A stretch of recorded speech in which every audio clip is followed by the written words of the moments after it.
when we really begin to experience some of the permanence behind these natural and sustainable changes, in time, our ability to trust and enjoy life and all of its uncertainties grows.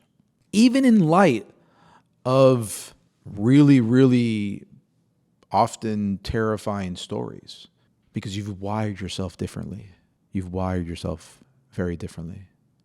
You've wired yourself from a place of presence, from a place of knowing and getting really familiar with the now. And it's in there, in this balanced state, in this aligned enough state, that we get to really experience profound joy, profound enjoyment in every moment.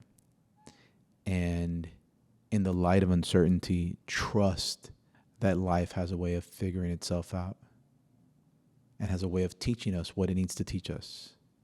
And that's really fucking awesome.